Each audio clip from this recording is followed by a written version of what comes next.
kopi nih. Selamat datang di Jimmy Melali Channel. Sebelum lanjut nonton, jangan lupa subscribe ya. Bagi yang sudah subscribe, nggak usah subscribe lagi. Cukup like dan komen saja. Terima kasih. Om Swastiastu. Om Swastiastu. Apa kabar Sobat Jimil? Semoga semua dalam keadaan sehat-sehat ya. Hari ini saya melalui ke suatu tempat. Nah, biasanya saya melalui ke tempat rumah adat Bali. Kali ini saya melalui ke peternakan lele atau apa namanya? Petani. Petani lele ya. Kebetulan saya sendiri sudah bersama ownernya dari petani lele yang berasal dari Desa Kramas. Sebelumnya saya juga sempat pernah kesini mereview tentang peternakan kambing. Nah, kali ini dengan tema yang berbeda, yaitu petani lele, yaitu pengembangbiakan lele yang digeluti di Desa Kramas. Oke Sobat Jimil, tanpa basa-basi lagi kita tanyakan langsung ke ownernya ya, bagaimana pengembangbiakan lele ini. Oke, langsung deh. Pertama perkenalkan nama, terus bagaimana story awalnya membuat sebuah usaha pengembangbiakan lele ini.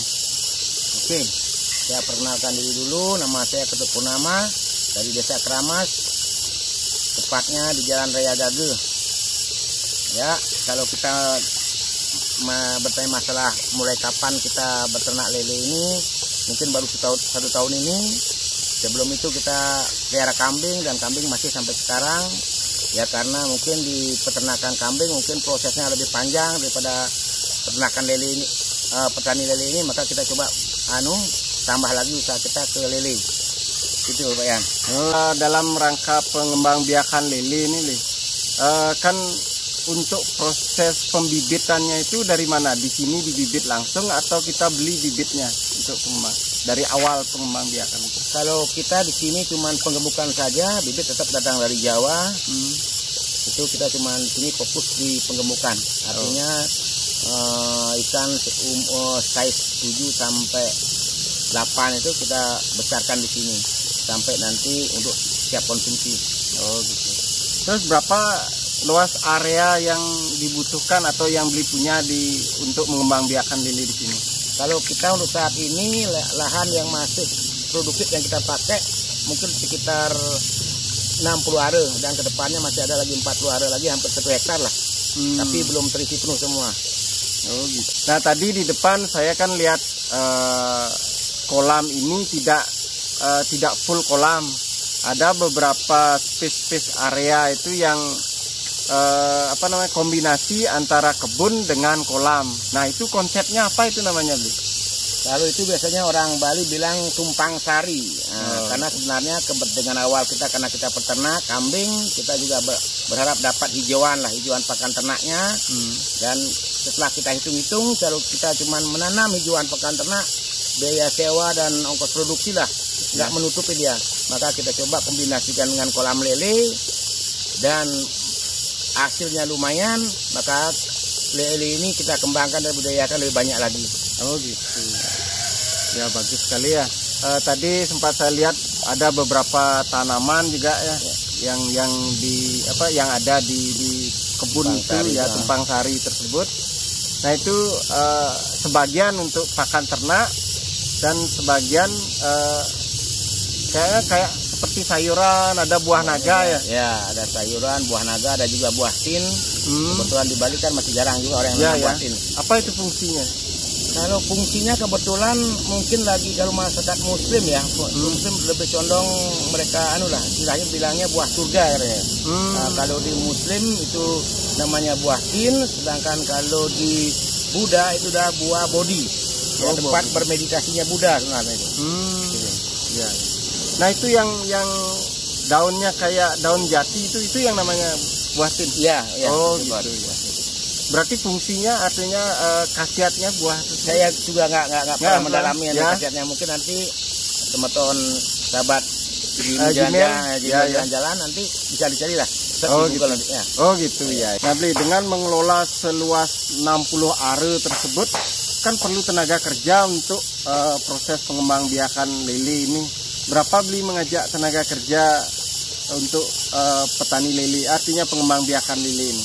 Kebetulan saya sendiri adalah ketua Petina Gianyar, dan di sini tempatnya atlet tinju Gianyar khususnya untuk berlatih. Itu jadi kita atlet tinju inilah yang menjaga memelihara lele ini di sini. Jadi untuk tenaga kerja kita belum bisa hitung dia, karena memang sifatnya sementara. Nggak fokus istilahnya. Mungkin ke depannya lah baru kita bercerita masalah tenaga kerja ini. Oh gitu. Berapa bibit yang ditebar di pengembangbiakan lele ini? Kalau kita sekarang mungkin sekitar 300.000 untuk di 350.000 di kolam kita aja, dan masih ada sekitar 300.000-an di petani-petani yang lain. Oh gitu. Berapa petani yang kerjasama dengan lele? Untuk saat ini sampai hari ini kita baru ada 7 sampai 8 petani lah yang mau kita tebar bibitnya, yang udah kita tebar juga lelenya di sana. Ya. Jadi nanti ke depannya mau nambah terus sih sebenarnya. Oh gitu. Berapa gini, misalkan satu petani itu dapat berapa bibit atau menyesuaikan dengan lahan yang mereka punya gitu? Kita condong menyesuaikan dengan lahan yang ada, kolam yang ada, luas kolamnya. Oh. Nah tadi dari sekian banyaknya bibit yang ditebar, berapa kira menghasilkan dari sekian banyaknya tersebut? Kalau kita di sini hitung-hitungan setiap 10.000 bibit itu bisa menghasilkan ikan sekitar 1 ton. Jadi kalau kita di kolam kita ini kalau 350.000 berarti 35 ton dalam waktu 3 bulan yang kita hasilkan. Berarti panennya dari semenjak pembibitan penempatan bibit setelah 3 bulannya berarti sudah bisa menghasilkan. Sudah bisa panen kita. Sudah bisa panen. Sudah panen terakhir lah kita itu. Oh itu panen terakhir. Berarti panennya bisa tiap hari ya semenjak dia dinyatakan sudah layak untuk dipanen. Ya nanti kita sortir dia sekitar 2 bulan udah disortir, yang besar udah kita pisahkan lagi kita jual, yang kecil kita lagi genjot lagi pakannya biar bisa layak jual. Layak jual. Oh. Untuk size-nya ukuran lele itu ukuran berapa aja yang bisa sudah dijual ke konsumen? Biasanya kita dari size 5, artinya size 5 ini artinya 1 kilo isi 5 ekor.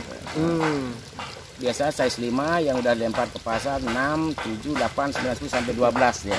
Artinya 1 kilo isi 12 yang bisa kita lempar ke pasar. Yang dominan yang paling banyak diminati ukuran size berapa? Kalau yang diminati kalau di Gianyar sendiri masih peminatnya di size 5. Oh di size 5. Ya, 5 sama 6 dia. 5 sama 6 ya. Itu mungkin yang jual-jual di pinggir jalan tuh ya, yang di gini lalapan ya, celele yang seperti itu. Nah untuk pemasarannya dari mana aja yang memesan produk lelenya beli ini? Biasanya udah ada orang datang ke sini sekitar istilahnya pemanen ataupun pengepul itu, pemanen itu datang ke sini hampir 6 orang lah tiap harinya. 6 orang tiap hari. Tapi saat kondisi seperti ini, kondisinya artinya ada ikan dari Jawa masuk, agak turun penjualan kita. Oh gitu. Sempat juga kemarin ada pemanen juga, kita setelah panen ada 3 ton juga. Sekali panennya udah kita telepon teman yang memang fokus untuk penjual lele, dia yang ngambil semua lele kita. Oh gitu. Terus apa kendala dalam proses pembibitan ini? Biasanya kan ada lele yang mati atau sakit, bagaimana itu proses penanganannya itu? Kebetulan di sini kendala-kendala itu masih jarang kita mungkin karena kita kebanyakan pakai kolam bawah ya. Oh iya. Kalau mungkin kolam terpal, kita ada kolam terpal sih memang banyak kendala sih. Itu sih proses alam biasanya tuh musim hujan macam-macamnya itu. Oh gitu. Ya paling kita bermain di air aja. Di air aja. Air, ya. Mungkin karena ini luas areanya juga memenuhi syarat dengan kolamnya juga ya. Sehingga resikonya minim kecil ya. Lebih kecil ya. Gitu. Nah selanjutnya Bli, dengan dengan konsep pembibitan atau pengembangbiakan lele ini kan seperti ini 60 are.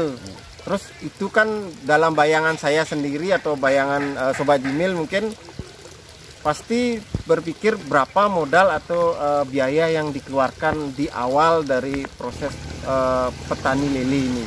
Bisa dijelaskan mungkin Bli punya tips atau trik untuk menjalankan bisnis lele ini? Sebenarnya kalau masalah modal mungkin kita di modal kolam yang pertama yang harus kita siapkan lah. Kalau masalah bibit, masalah pakan itu ada namanya episeri Ya. yang juga kita ajak kerjasama untuk mempersiapkan pakan dan bibitnya. Jadi kalau masalah modal sih yang penting kita mau kerja keras, bikin kolam sendiri, gali sendiri. Mungkin nggak terlalu besar lah modalnya. Ya, kalau modal biasanya yang namanya petani ikan, ayam, apapun itu pasti nanti masalah kendala kita di modal pakan sebenarnya. Nah kebetulan di lele ini atau di ikan air tawar ada namanya episeri yang membackup permodalan masalah pakan ini. Oh gitu. Ya. Berarti kita yang pertama lahan yang kita siapkan, terus kemauan ya. Ya kemauan. Kemauan, setelah itu tekadnya sudah bulat, sudah ada lahan, berarti kita bisa kerjasama. Ya kerjasama. Kerjasama dengan episeri. Ya. Oh gitu. Itu Sobat Jimil, barangkali ada yang memiliki lahan yang tidak berfungsi bisa kerjasama, nanti silakan hubungi beliau sendiri. Nanti saya cantumkan nomor dan namanya di kolom deskripsi ya. Bagaimana proses pembibitan, proses kerjasama, sekaligus proses pemasarannya. Selanjutnya bagaimana beli berani mengembangbiakan lele ini, kan berarti ada prospek untuk ke depan itu untuk berkesinambungan proses ini, misalkan pemasaran dan lain sebagainya. Apa prospek ke depan kira-kira menurut beli ini?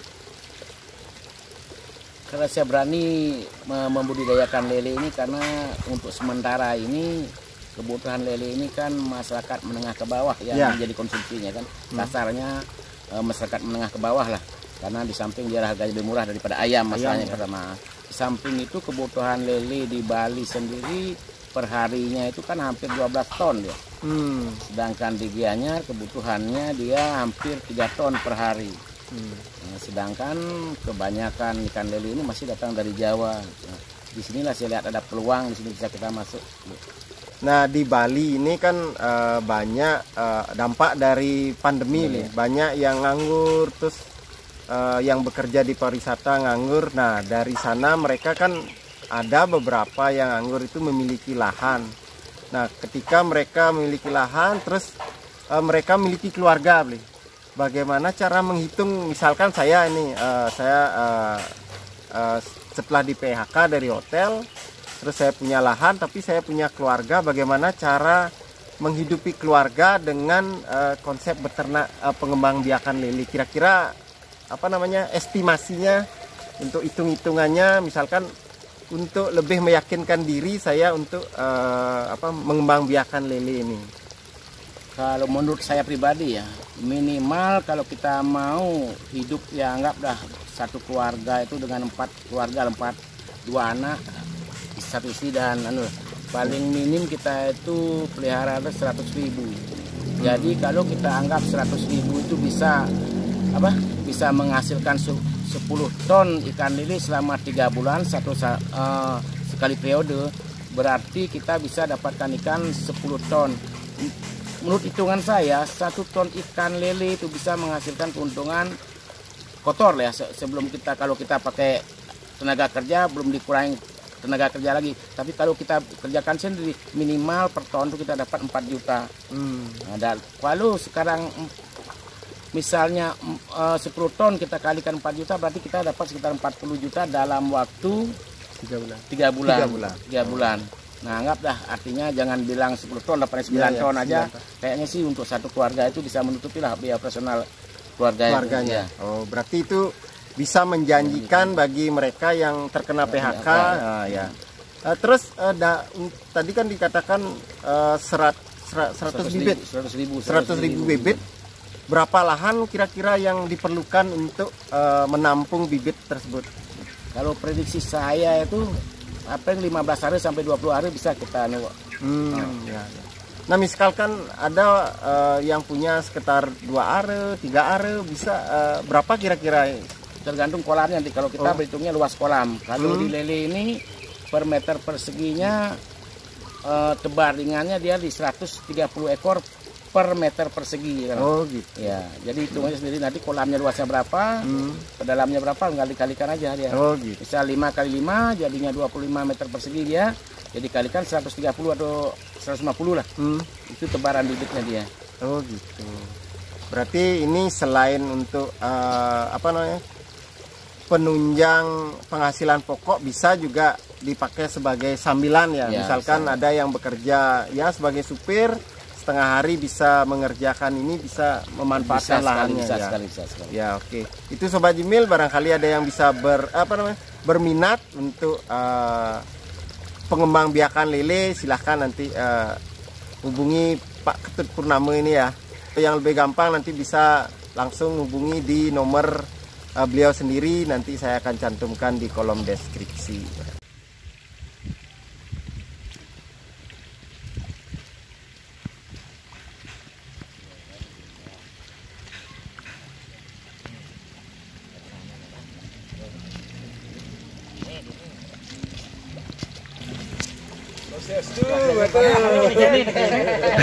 Nah, kopi nih. Acara nanti nih. Promo tadi. Aduh. Ya silakan udah. Dokternya. Ya, benar nih. Iya, santai. Ini gilir Pak Dokter. Nih wawancara tuh ya, nih. Oh gitu ya. Berani baru nih. Ya, siap. Oke Sobat Jimil, tadi saya sudah ngobrol-ngobrol banyak dengan ownernya Pak Tut Purnama ya. Sekarang kita kebetulan beliau ini adalah Dokter Adi. Beliau adalah dokter nyambi sebagai petani lele. Jadi beliau ini kebetulan memiliki lahan, jadi beliau kerjasama dengan Pak Tut Purnama. Baik, kita tanya-tanya dengan Pak Dokter Adi ya.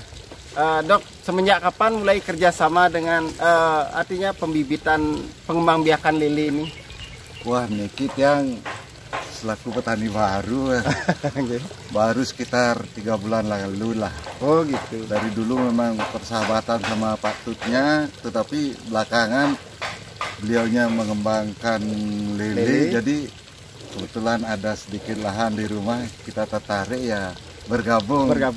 Dan enaknya selama bergabung ya selalu dibina, selalu dikasih tahu, karena memang basic pendidikan jauh beda. Dokter aja ya. Dokter sehari-hari dokter PNS ya. Di luar kesibukan Nike selalu konsultasi ya. Dan diberikan pencerahan ya enak, ikut deh gitu. Oh, gitu. Jadi dari awal baru merasakan sekali aja panen. Ya, 3 bulan ya. Kemarin kami panen 2 bulan 7 hari ya. Dari penebaran sampai panen 2 bulan 7 hari dan cukup mendapatkan hasil. Oh gitu. Walaupun baru benar-benar pertama kali bermain di lele gitu. Hasilnya luar biasa. Beliaunya ya selalu bina petaninya, jadi kami enak aja tinggal melaksanakan perintah, jalan, hasilnya ya lumayan ya. Terus berapa bibit yang dokter tebar di tempatnya, Dok? Kemarin karena baru percobaan, yang sudah siapkan untuk beberapa kolam, tetapi karena pertama kali masih ada rasa ragu, masih takut, pengetahuan tidak ada, jadi kita tebar cuman 1 kolam besar, mungkin ditebar ringan 5.000 bibit. Wih, lumayan tuh. 5.000 bibit. Dari 5.000 berapa yang dihasilkan? Kami menghasilkan kemarin 500 kilo. 500 kilo, jadi hampir FCR-nya 1:1, jadi seperti yang Pak Tut bilang, kalau bisa FCR 1:1 ya sekitar 3-4 dapat. Oh, bagus ya. Berarti resiko kematiannya kecil ya?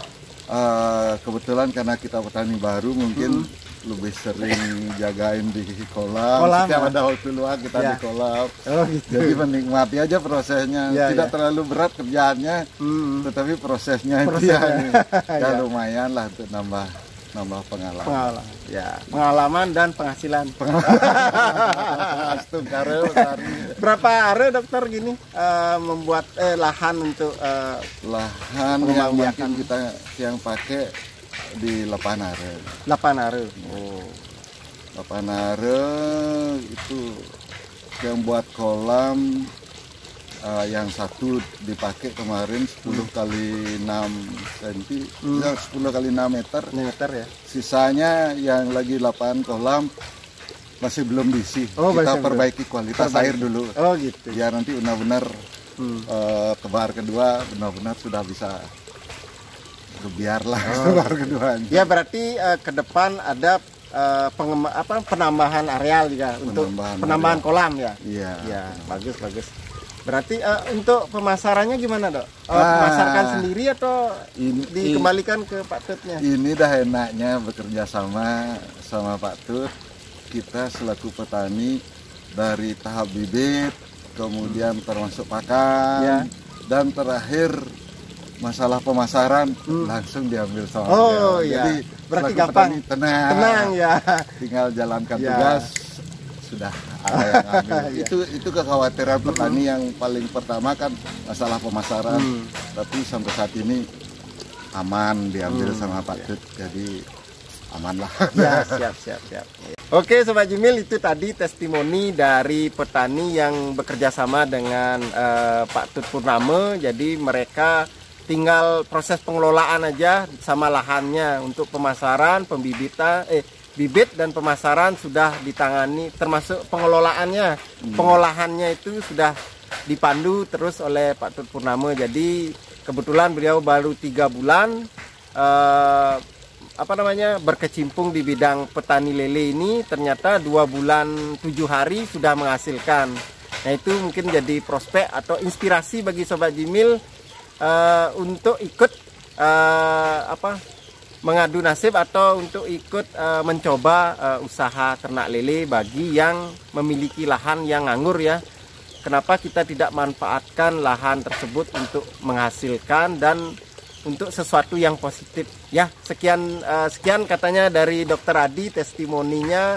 Pada intinya beliau sangat puas dan merasa nyaman untuk menjadi petani lele ya. Terima kasih Dr. Adi. Terima kasih, sama-sama. Nah Sobat Jimil, itu tadi ngobrol-ngobrol saya panjang lebar dengan Pak Tut Purnama, atau saya sering dari kecil panggil beliau Beli. Terus sekaligus tadi juga kebetulan ada petani yang kerjasama dengan beliau ke sini untuk tanya-tanya proses selanjutnya untuk pertanian lelenya Pak Dr. Adi itu sudah. Dan selanjutnya mungkin ada kira-kira yang disampaikan atau harapan Pak Blitut ke depan terhadap pengembangbiakan atau pembudidayaan lele ini. Ya, harapan kita sebagai masyarakat Bali, harapan saya pribadi ini karena pengalaman di dunia pariwisata, yang namanya Gunung Agung meletus pariwisata sepi, Pilpres pariwisata sepi, apalagi ada teroris sepi, COVID juga nih yang paling berat. Jangan ini sampai terjadi kedua kalinya. Saya harapkan masyarakat Bali bisa lah. Jangan sampai kita harus menggantungkan 100%, apalagi sekarang kan 80% masyarakat Bali menggantungkan di pariwisata. Saya harapkan nanti ada masyarakat Bali yang mau bertani apapun itu, beternak apapun itu, ayo kita lakukan dari sekarang untuk mempersiapkan diri kalau ada kejadian berikutnya. Jangan sampai kita itu melakukan kesalahan 2 kali. Bagus sekali, itu harapan dari Blitut Purnama untuk kita semua, untuk antisipasi keadaan yang tidak kondusif seperti ini. Bagi Sobat Jimil, jangan pasrah dengan keadaan, tetap berjuang memanfaatkan peluang atau memanfaatkan sesuatu untuk sesuatu yang positif untuk kehidupan kita sendiri dan keluarga kita. Oke, terima kasih Sobat Jimil sudah mengikuti video ini sampai akhir. Jangan lupa dukung terus channel saya, Jimmy Melali Channel. Subscribe bagi yang belum subscribe. Bagi yang sudah subscribe, cukup like, comment, and share. Mudah-mudahan video ini bisa menginspirasi Sobat Jimil. Dan akhir kata saya ucapkan Om Santi Santi Santi Om.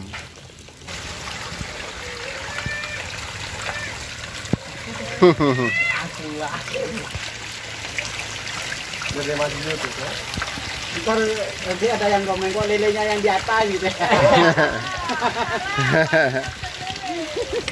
Saya setuju. Iya. Saya 6. Ukuran berapa itu Mas? Yang barusan Yang pertama isi 7, yang kedua isi 6. Yang size 5-nya belum ada. Oh. Gimana cara nentukan size-nya itu? Pakai perasaan? Oh, itu perasaannya yang agak lama. Pakai feeling ya? Wah, Oh. gimana yang masuk itu lepas. Iya.